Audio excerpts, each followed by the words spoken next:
छात्रों, सभी को स्वागत। आज इस दिवस डॉक्टर श्याम सुंदर दास जी लिखित कर्तव्य और सत्यता गद्य भाग 2 के बारे में जानकारी प्राप्त करेंगे। डॉक्टर श्याम सुंदर दास जी ने इसमें सत्यता से अपना अपना कर्तव्य को पालन करने के संदेश इस गद्य के मुखांतर छात्रों को जानकारी दे रहा है। प्रस्तुत निबंध डॉक्टर श्याम सुंदर दास से लिखित नीति शिक्षा नामक ग्रंथ से लिया गया है।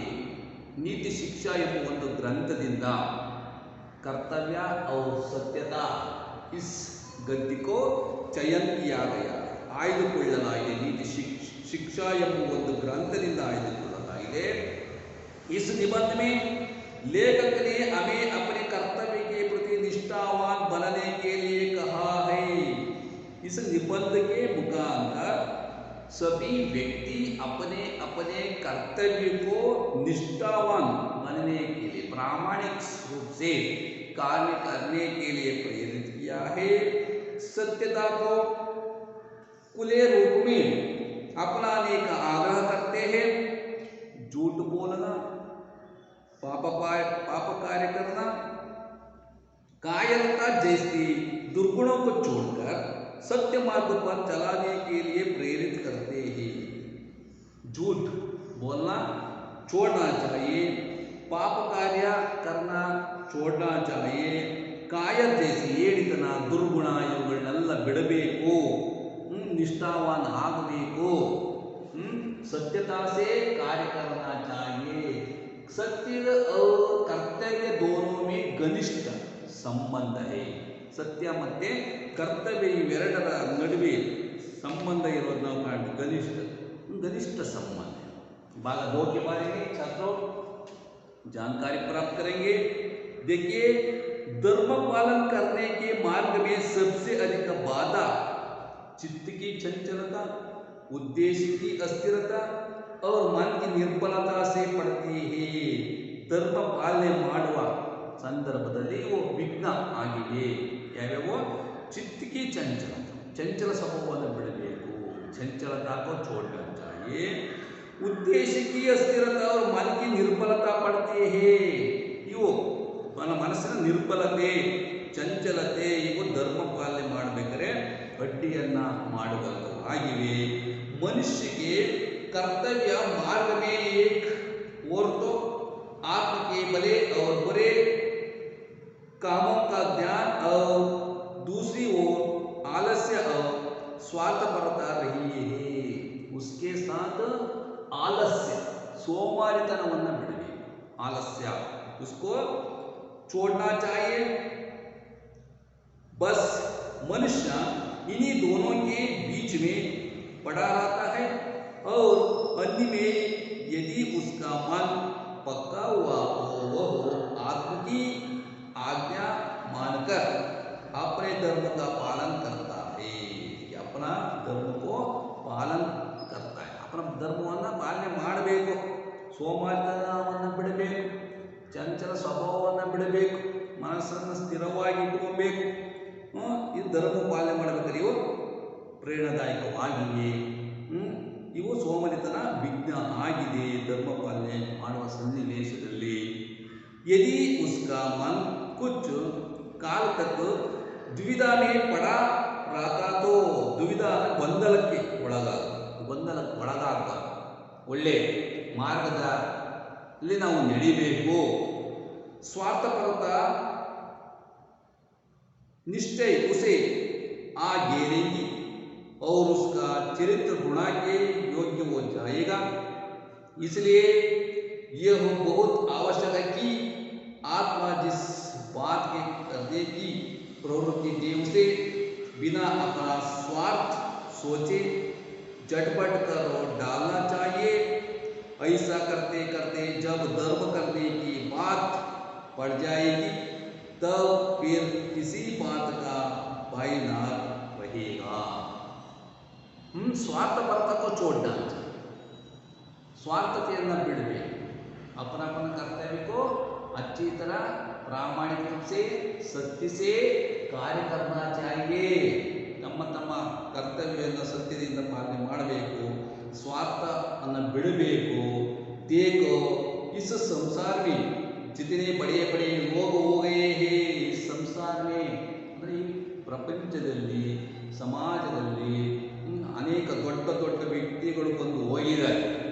उसमें हम देखते स्वार्थ छोड़कर काम किया ತಮ್ಮ ಸ್ವಾರ್ಥವನ್ನು ಬಿಟ್ಟು ಅವರು ಸೇವೆಯನ್ನು ಮಾಡಿರೋದನ್ನ ನಾವು ಕಾಣ್ತೀವಿ. ಸಮಾಜದಲ್ಲಿ ದೇಶದಲ್ಲಿ जिन्होंने ಸಂಸಾರ ಉಪಕಾರ किया है ಅಂದರೆ ಸಂಸಾರದಲ್ಲಿ ಸಮಾಜದಲ್ಲಿ ಅವರು ಸೇವೆಯನ್ನು ಸಲ್ಲಿಸಿದ್ದಾರೆ. और उसके लिए आदर और सत्कार पाया है ಅದರಿಂದ ಅವರಿಗೆ ಗೌರವ ಸಿಕ್ಕಿದೆ. ಸಮಾಜದಲ್ಲಿ ಇನ್ನೂ ಕೂಡ ಅವರ ಹೆಸರು ಇದೆ. समाज में अच्छा काम करने से उसका नाम है और ಹೆಸರಿದೆ. सभी उसको गौरव देता है, तारीफ करता है. उन सभी ने अपने कर्तव्य को सबसे श्रेष्ठ माना है. ದೊಡ್ಡ ದೊಡ್ಡ ವ್ಯಕ್ತಿಗಳು ತಮ್ಮ ಕರ್ತವ್ಯವೇ ಶ್ರೇಷ್ಠವೆಂದು ತಿಳ್ಕೊಂಡು ಜನರಿಗೆ ಸೇವೆ ಮಾಡಿರೋದು ನಾವು ಕಾಣ್ತೀವಿ. क्योंकि जितने कर्म उन्होंने किए उन सभी ने अपने पर ध्यान देकर न्याय का बर्ताव किया. जिन जातियों में यह गुण पाया जाता है वे ही संसार में उन्नति करती और संसार में उनका नाम आदर के साथ लिया जाता है. ಅದರಿಂದ ಸಂಸಾರದಲ್ಲಿ ಪ್ರಪಂಚದಲ್ಲಿ ದೊಡ್ಡ ದೊಡ್ಡ ಮಹಾನ್ ವ್ಯಕ್ತಿಗಳ ಹೆಸರು ಇರುವಂಥದ್ದು ನಾವು ಕಾಣ್ತೀವಿ. एक समय किसी अंग्रेज जहाज में ಒಂದು ಬಾರಿ ಕರ್ತವ್ಯದ ಬಗ್ಗೆ ಹೇಳುವುದಾದರೆ ಒಂದು ಬಾರಿ ನಡೆದಂಥ ಒಂದು ಘಟನೆ.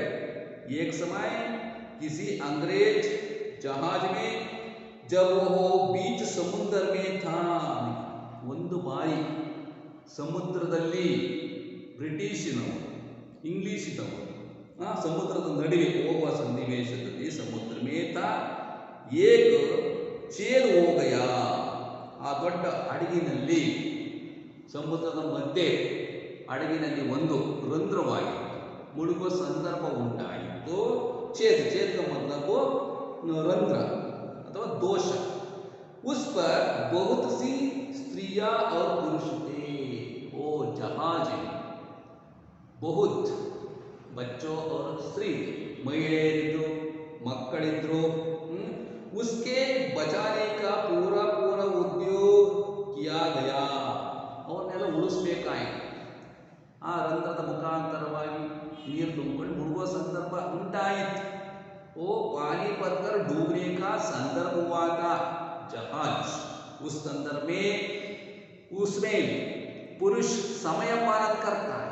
ಸರಿಯಾದ ಸಮಯ ಪಾಲನೆ ಮಾಡಿದ್ರೆ ಅದರಲ್ಲಿದ್ದಂಥ ಪುರುಷರು पर जब कोई उपाय सफल न हुआ था जितनी स्त्री उस पर थी सब नावों पर चढ़ाकर विदा कर दी गई.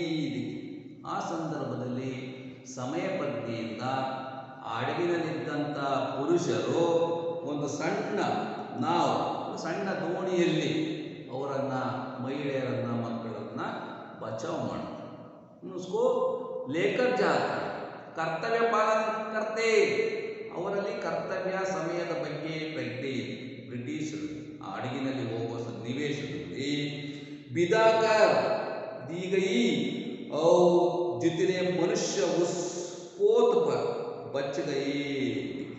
पोत ಅಂದರೆ ಹಡಗು बच गए उड़ಕೊಂಡ್ರು. उन्होंने उसकी छत पर इकट्ठे होकर ईश्वर को धन्यवाद दिया कि ಆ ಮಹಿಳೆ ಮಕ್ಕಳನ್ನ ಉಳಿಸಿ बचाव वो लोग पुरुष लोग वो नाव में रहते हैं छत पर बैठता है. ಅದೇ ದೋಣಿಯಲ್ಲಿ ಅವರು ಹಡಗಿನಲ್ಲಿ ಉಳ್ಕೊಂತಾರೆ. ಮಹಿಳೆಯರನ್ನು ಬಚಾವ್ ಮಾಡಿ अब तक अपना कर्तव्य पालन कर सके और स्त्रियों की प्राण रक्षा में सहायक हो सके. ಮಹಿಳೆಯರ ಪ್ರಾಣವನ್ನು ಮಕ್ಕಳ ಪ್ರಾಣವನ್ನು ಮಹಿಳೆಯರ ಪ್ರಾಣವನ್ನು ಉಳಿಸಿ निदान इसी प्रकार ईश्वर की प्रार्थना करते करते उस पोत में पानी बरहाया पानी बरहाಯ ಅಂದರೆ ನೀರು ತುಂಬಿಕೊಳ್ಳುವಂತೆ ಪೂರ್ತಿ ಹಡಗ ತುಂಬಿಕೊಳ್ಳುವಂತೆ ಓ ಡೂಬ್ ಗಯಾ ಆ ದೊಡ್ಡ ಹಡಗು ಮುಳುಗುವಂತೆ ಆ ಮಹಿಳೆಯರನ್ನು ಉಳಿಸಲಾಯಿತು. ಅದರಲ್ಲಿದ್ದಂತಹ ಪುರುಷರು ಮರ್ಜಾತ ಮಕ್ಕಳು ಸ್ತ್ರೀಯರನ್ನು ಉಳಿಸಿ ಇವರು ಪ್ರಾಣವನ್ನು ಕಳ್ಕೊಂಡ್ರು.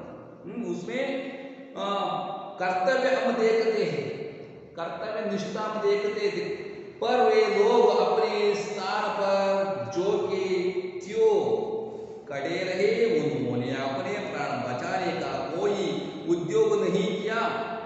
इसका कारण यह था कि यदि वे अपने प्राण बचाने का उद्योग करते तो स्त्रियां और बच्चे ना बच सकते. ಸ್ವಾರ್ಥತೆ ಇದ್ದಿದ್ದರೆ ಆ ಪುರುಷರಲ್ಲಿ ಬ್ರಿಟಿಷ್ ಆ ಹಡಗಿನಲ್ಲಿದ್ದಂತಹ ಪುರುಷರಲ್ಲಿ ಸ್ವಾರ್ಥತೆ ಇದ್ದಿದ್ದರೆ ಅವರು ಎಲ್ಲ ಸತ್ತು ಹೋಗ್ತಾ ಇದ್ರು. ಕರ್ತವ್ಯ ನಿಷ್ಠೆ ಇದ್ದಿದ್ದರಿಂದ सत्यता से उसको बचाया, कर्तव्य से उसको बचाया है. वो मर गए, ಅವರನ್ನು ಉಳಿಸಿ ಇವರು ಪ್ರಾಣವನ್ನು ತ್ಯಾಗ ಮಾಡಿದರು. बच्चे ना बच सके, इसीलिए उस पोत के लोगों ने अपना धर्म यही समझ की.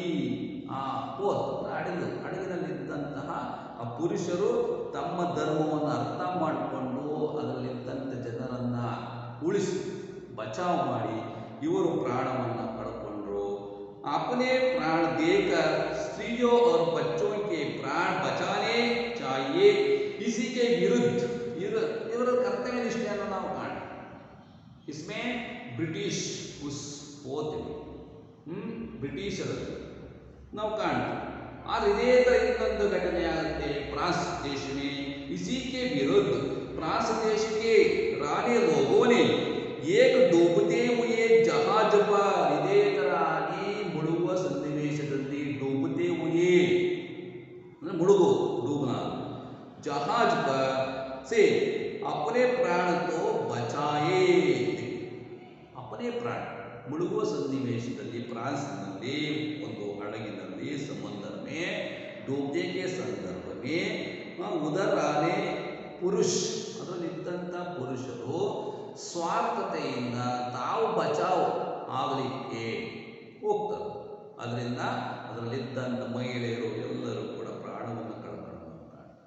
देखिए प्राण तो बचाए, अपना प्राण बचाने के लिए तन्न प्राण उलिस्ಕೊಳ್ಳಿಕ್ಕಾಗಿ किंतु उस पोत पर जितनी स्त्रियां और बच्चे थे उन सभी को उसी पर छोड़ दिया. ಅದರಲ್ಲಿದ್ದಂತಹ ಮಕ್ಕಳು ಮಹಿಳೆಯರನ್ನು ಬಿಟ್ಟು ಅದರಲ್ಲಿದ್ದಂಥ ಪುರುಷರು ಸ್ವಯಂ ಬಚಾಯಿ ತಾವು ಉಳ್ಕೊಳ್ಳಿಕ್ಕೆ ಬಿಟ್ಟುಬಿಟ್ಟು ಸ್ವಾರ್ಥತೆಯಿಂದ ಹೋದಂಥದ್ದು ನಾವು ಕಾಣ್ತೀವಿ. ಅಪ್ಪನೇ ಕರ್ತವ್ಯ ಯಾರು ನಹೀದೆ ತಮ್ಮ ಕರ್ತವ್ಯದ ಕಡೆ ಅವರು ಗಮನ ಕೊಡಲಿಲ್ಲ, ಉಳಿಸ್ಲಿಕ್ಕೆ ಪ್ರಯತ್ನವನ್ನು ಮಾಡಲಿಲ್ಲ. वे संसार में लज्जित होते हैं और सब लोग उसके गुण करते हैं. ಅದರಿಂದ ಅವರನ್ನು ಜನ ತಿರಸ್ಕರಿಸ್ತಾರೆ. ಕರ್ತವ್ಯವನ್ನು ಮಾಡಲಿಲ್ಲ, ಸರಿಯಾಗಿ ಅವ್ರ ಕೆಲಸವನ್ನು ಅವರು ಮಾಡಲಿಲ್ಲ. ಸಭಿ ಮರ್ಗಯ ಎಲ್ಲರೂ ಕೂಡ ಪ್ರಾಣ ಕಳ್ಕೊಂಡಿದ್ದರಿಂದ ಅವರನ್ನೆಲ್ಲರೂ ಕೂಡ ಶಪಿಸ್ತಾರೆ, ತಿರಸ್ಕರಿಸ್ತಾರೆ, ಬೈಯೋದು ನಾವು ಕಾಣ್ತೀವಿ. ಆದರೆ ब्रिटिश लोग ने अपना समय प्रज्ञा से काम करने से सभी को बचाया. ಎಲ್ಲರನ್ನು ಉಳಿಸಿದ್ದು ನಾವು ಕಾಣ್ತೀವಿ. उसको तारीफ करते हैं, ಎಲ್ಲರ ಅವರನ್ನು ಹೊಗಳೋದು ನಾವು ಕಾಣ್ತೀವಿ. ಅವರ ಕರ್ತವ್ಯ ನಿಷ್ಠೆಯನ್ನು ನಾವು ಕಾಣ್ತೀವಿ. ಬ್ರಿಟಿಷರಲ್ಲಿ इस फ्रांस देश में इसी तरह नहीं हुआ, उसमें कर्तव्य का निष्ठा नहीं है. ಅವರಲ್ಲಿ ಕರ್ತವ್ಯದ ಬಗ್ಗೆ ಪ್ರಜ್ಞೆ ಇರಲಿಲ್ಲ ಈ ಹಡಗಿನಲ್ಲಿದ್ದಂಥವರಲ್ಲಿ. ಆ ಹಡಗಿನಲ್ಲಿ फ्रांस देश उस जहाज, इसलिए सभी लोग उसको गालियां करते हैं, ಅವ್ರನ್ನ ಬೈದದ್ದನ್ನು ನಾವು ಕಾಣ್ತೀವಿ. कर्तव्य पालन से और सत्यता से बड़ा घनिष्ठ संबंध है. कर्तव्य और सत्यता दोनों में घनिष्ठ संबंध है. ಎರಡರಲ್ಲೂ ಕೂಡ घनिष्ठವಾದಂಥ ಸಂಬಂಧ ಇದೆ. ಒಂದು ಸತ್ಯತೆಯಿಂದ कर्तव्य मानते, प्रामाणिकता से कार्य करना, सत्यता से अपना अपना धर्म पालन करना चाहिए। जो मनुष्य अपना कर्तव्य पालन करते हैं वो अपने कामों और बचाने में सत्यता का बर्ताव भी रखता है। सत्यತೆಯಿಂದ ಕೆಲಸವನ್ನು ಮಾಡಬೇಕು, कर्तव्य ಮಾಡಬೇಕು, अपना अपना कर्तव्य को प्रामाणिक रूप से अच्छी तरह निभाना चाहिए। वो ठीक समय पर उचित रीति से अच्छे कामों को करता है। सत्यता ही एक ऐसी वस्तु है, सत्यता ಇದು ಕೂಡ ಒಂದು ವಸ್ತುವಾಗಿದೆ जिससे इस संसार में मनुष्य अपने कार्यों में सफलता पा सकता है। क्योंकि संसार में कोई काम झूठ बोलने से नहीं चल सकता। संसार में बड़े सुಳ್ಳು ಹೇಳೋದ್ರಿಂದಲೇ ಕೆಲಸ ನಡೆಯೋದಿಲ್ಲ। सभी को मालूम होता है, ಸುಳ್ಳು ಹೇಳೋದು ಒಂದು ಸತಿ ಹೇಳ್ಬೋದು, ಎರಡು ಸತಿ ಹೇಳ್ಬೋದು, ನಂತರ ಗೊತ್ತಾಗ್ತದೆ ಸುಳ್ಳು ಹೇಳ್ತಾನೆ ಇವನು, कोई नहीं मानता है, ಯಾರು ಕೂಡ ಅಂತ ಒಪ್ಪಲ್ಲ, ಒಂದು ದಿವಸ ಒಪ್ಪಬಹುದು, ಎರಡು ದಿವಸ ಒಪ್ಪಬಹುದು। यदि किसी घर के सब लोग झूठ बोलने लगे तो उस घर में कोई काम नहीं हो सकेगा और सब लोग बड़ा दुख होएंगे। बड़े सुनने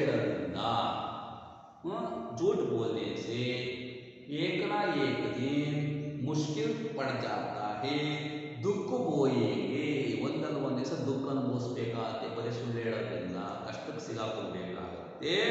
इसलिए झूठ को छोड़ना चाहिए। इसलिए हम लोगों को अपने कार्यों में झूठ का बर्ताव ना करना चाहिए। ಅಂದ್ರೆ ಆ ಕಾರಣದಿಂದ ಸುಳ್ಳನ್ನು ಹೇಳಬಾರದು, झूठ नहीं बोलना चाहिए।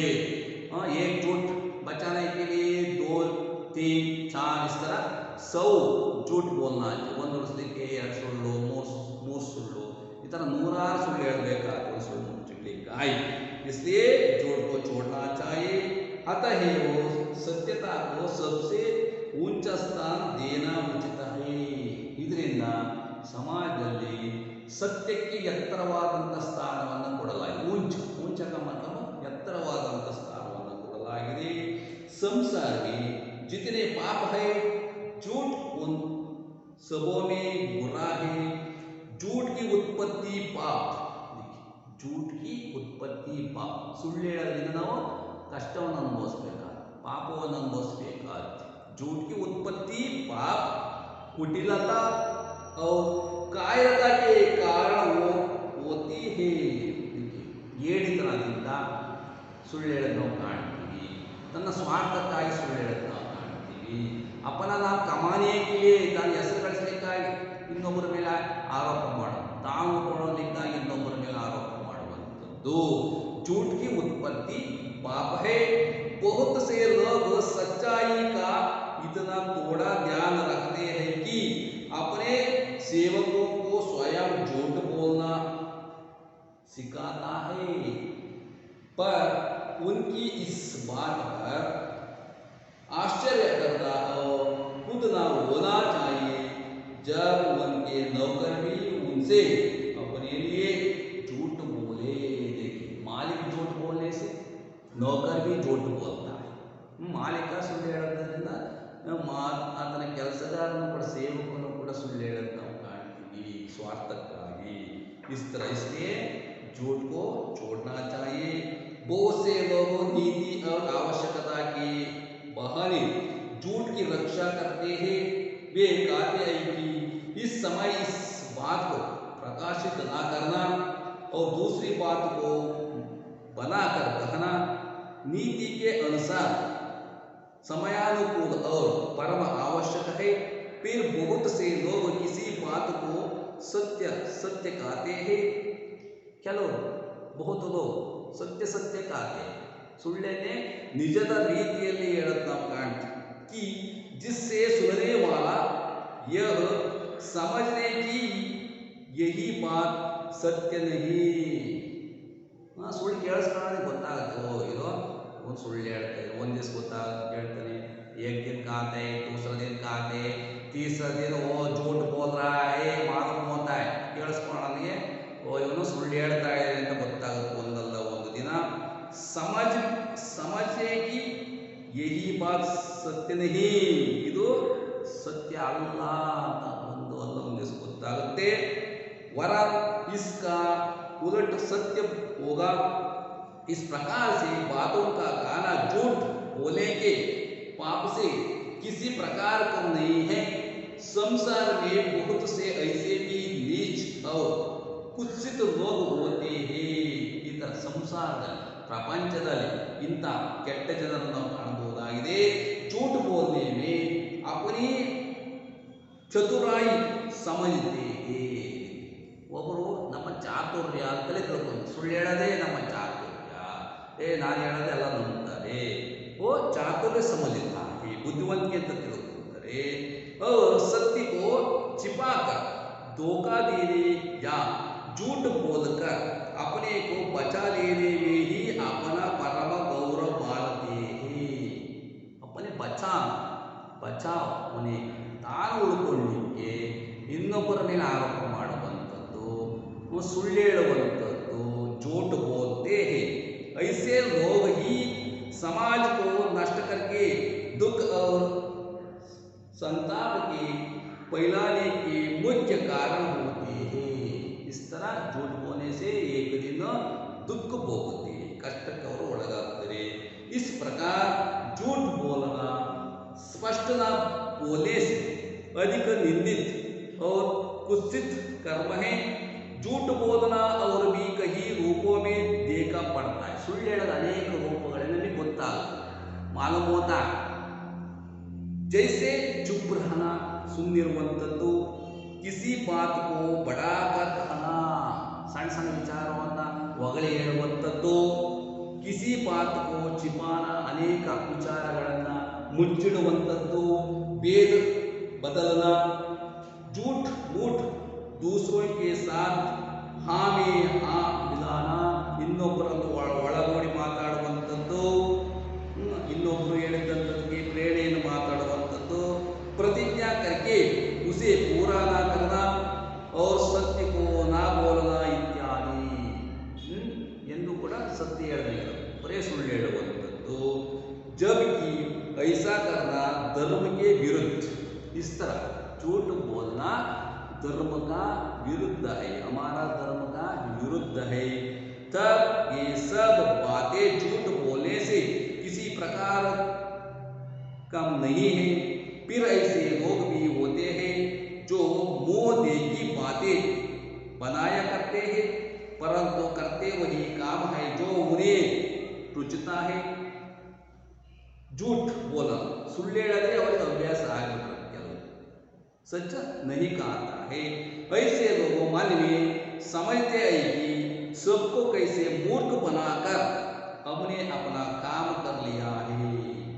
ಮನಸ್ಸಲ್ಲಿ ಯೋಚನೆ ಮಾಡ್ತಾರೆ, ಸುಳ್ಳು ಹೇಳಿ ನನ್ನ ಮೂರ್ಖನ್ ಮಾಡಬೇಕು, ನಂಬಿಸ್ಬೇಕು ಅಂತ ಯೋಚನೆ ಮಾಡಿ धोखा करने के लिए चिंता करते हैं कुछ लोग, पर वास्तव में वे अपने को ही ಮೂರ್ಖ बनाते हैं. ನಿಜವಾಗಿ ಅವರನ್ನು ಮೂರ್ಖನನ್ನಾಗಿ ಮಾಡಕ್ಕೆ ಹೋಗಿ ತಾನೇ ಮೂರ್ಖನ ಆಗೋದನ್ನು ನಾವು ಕಾಣ್ತೀವಿ. स्वयं मूर्ख होता है, मूर्ख बनते हैं और अंत में उनकी पोल खुल जाने पर समाज में लोग गुणा करते और उनसे बात करना अपना अपमान समझते हैं. ಅದು ಮಾಲೂಮ್ ಹೋಗುತ್ತೆ, ಸುಳ್ಳು ಹೇಳೋದು ಎಷ್ಟು ಸುಳ್ಳು ಹೇಳ್ಬೋದು ಒಂದಿವ್ಸ ಗೊತ್ತಾಗುತ್ತೆ, ಅವನಿಗೆ ಅಪಮಾನ ಆಗುತ್ತೆ, ತಾನೇ ಮೋಸ ಆಗುತ್ತೆ ನಾವು ಕಾಣ್ತೀವಿ. कुछ लोग ऐसे भी होते हैं जो अपने में किसी गुण के ना रहने पर भी गुणवान बनाना चाहते हैं. जैसे यदि कोई पुरुष कविता करना ना जानता हो पर वह अपना ढंग ऐसा बनाए रहे जिससे लोग समझे कि यह कविता करना चाहता है, तो यह कविता का आडंबर रखने वाला मनुष्य झूठे है. इसलिए झूठ को त्याग करना चाहिए. सुಳ್ಳು ಹೇಳೋದನ್ನು ಬಿಡಬೇಕು. झूठ बोलने से दुख भोगता है, ಕಷ್ಟಕ್ಕೊಳಗಾಗಬೇಕಾಗುತ್ತೆ. ಡಾಕ್ಟರ್ मुंशी श्याम सुंदर दास जी ने कर्तव्य और सत्यता के बारे में इस तरह बताए हैं. इसलिए हम सब लोगों का यह परम धर्म है. ನಮ್ಮ ಪರಮಧರ್ಮವಾಗಿದೆ. ಸತ್ಯವನ್ನು ಹೇಳೋದು ನಮ್ಮ ಪರಮಧರ್ಮವಾಗಿದೆ. ಸತ್ಯ ಬೋಲೇಕೋ ಸತ್ಯ ಶ್ರೇಷ್ಠ ಮಾನೇ और कभी झूठ ना बोले ಎಂದು ಕೂಡ ನಾವು ಸುಳ್ಳನ್ನ ಹೇಳಬಾರದು. सच बोलना चाहिए. कुछ लोग झूठ को आडंबर से दूर भागता है. कुछ लोग आडंबर से दूर भागता है. क्या सत्य ಹೇಳ್ತಾರೆ ಅವರು ಆಡಂಬರದಿಂದ दूर ಇರ್ತಾರೆ. झूठ को त्याग देना चाहिए. सत्य बोलने से समाज में हमारा सम्मान हो सकेगा. सत्य ಹೇಳೋದ್ರಿಂದ ಸಮಾಜದಲ್ಲಿ ನಮಗೆ ಗೌರವ ಮನ್ನಣೆ ಸಿಗುತ್ತೆ. और हम आनंद पूर्वक अपना समय बिता सकेंगे क्योंकि सच्चे को सब कोई चाहते और झूठे से सभी गुणा करते हैं. ಸುಳ್ಳನ್ನೆಲ್ಲರೂ ಕೂಡ ದೂರ ಮಾಡ್ತಾರೆ, ತಿರಸ್ಕರಿಸ್ತಾರೆ. ಸತ್ಯವನ್ನೆಲ್ಲರೂ ಕೂಡ ಒಪ್ತಾರೆ. यदि हम सदा सत्य बोलना अपना धर्म मानेंगे ಆದ್ರಿಂದ ಸತ್ಯವನ್ನು ನಾವು ಹೇಳಬೇಕಾಗುವುದು ಕೂಡ ಇದು ನಮ್ಮ ಧರ್ಮವಾಗಿದೆ. हमें अपने कर्तव्य के पालन करने में कुछ भी कष्ट ना होगा और बिना किसी परिश्रम और कष्ट के हम अपने मन में सदा संतुष्ट और सुखी बने रहेंगे. ಕಷ್ಟಕ್ಕೆ ಒಳಗಾಗೋದಿಲ್ಲ. ಸತ್ಯ ಹೇಳೋದ್ರಿಂದ ಖುಷಿಯಿಂದ ಸಂತೋಷದಿಂದ ಇರ್ತೀವಿ सत्य ಹೇಳೋದ್ರಿಂದ. इसलिए झूठ बोलना छोड़ना चाहिए. सुन ಹೇಳೋದನ್ನು बिड़ಬೇಕು. और प्रामाणिक रूप से सत्यता से कर्तव्य को पालन करने के संदेश डॉक्टर श्याम सुंदर दास जी ने इस गद्य में बताए. छात्रों अच्छी तरह इस गद्य को पढ़िए. एक शब्द वाक्यांश में उत्तर लिखिए. ಒಂದು ವಾಕ್ಯದಲ್ಲಿ ಪ್ರಶ್ನೆಗಳನ್ನು ಕೇಳಿ. पहला ಮೊದಲನೇ हम लोगों का परम धर्म क्या है. हम लोगों का परम धर्म ಯಾವುದು. कर्तव्य पालन करना हम लोगों का परम धर्म. एक बार के लिए लिखना चाहिए. दूसरा सवाल कर्तव्य करने का आरंभ वाले कहाँ से शुरू होता है. कर्तव्य ಮಾಡುವಂಥದ್ದು ಮೊದಲು ಎಲ್ಲಿಂದ ಶುರುವಾಗುತ್ತೆ. घर से शुरू होता है. ಮನೆಯಿಂದ ಶುರುವಾಗುವಂಥದ್ದು. तीसरा कर्तव्य किस पर निर्भर है. न्याय पर निर्भर है. चौथा कर्तव्य करने से क्या बढ़ता है. ಕೆಲಸ ಮಾಡೋದ್ರಿಂದ ಏನು ಹೆಚ್ಚಿಗೆ ಆಗುತ್ತೆ. जवाब लोगों के चरित्र और शोभा. ಜನರ ಕೀರ್ತಿ ಮತ್ತೆ ಶೋಭೆ ಹೆಚ್ಚಿಗೆ ಆಗೋದು ನಾವು ಕಾಣ್ತೀವಿ. पांचवा सवाल धर्म पालन करने में सबसे अधिक बाधा क्या है. चित्त की चंचलता, उद्देश्य की अस्थिरता और मन की निर्बलता पड़ती है. इस तरह लिखना चाहिए. मन ज्यादा देर तक दुविधा में पड़ा रहा तो क्या आग गिरेगी. चित्त की चंचलता, उद्देश्य की अस्थिरता गिरेगी. साथ झूठ बोलने का परिणाम क्या होगा. ಸುಳ್ಳು ಹೇಳೋದರ ಪರಿಣಾಮ ಏನು. बड़ा दुख बोएंगे. बड़ा ಕಷ್ಟವನ್ನು ಅನುಭವಿಸಬೇಕು ಸುಳ್ಳು ಹೇಳೋದ್ರಿಂದ. किसे सबसे ऊंचा स्थान देना उचित है. समाज में ಯಾವುದಕ್ಕೆ ಎತ್ತರವಾದ ಸ್ಥಾನವನ್ನು ಕೊಡಲಾಗಿದೆ. सत्य सत्यಕ್ಕೆ. जो मनुष्य सत्य बोलता है वह किससे दूर भागता है. आडंबर से दूर भागता है. 10वां किनसे सभी गुणा करते हैं. झूठ से. ಸುಳ್ಳಿನಿಂದ ಎಲ್ಲ ದೂರ ಇರುತ್ತಾರೆ, ತಿರಸ್ಕರಿಸ್ತಾರೆ. ಯಾವುದನ್ನು ತಿರಸ್ಕರಿಸ್ತಾರೆ. झूठ. झूठ को इस तरह छात्रों अच्छी तरह पढ़िए. धन्यवाद.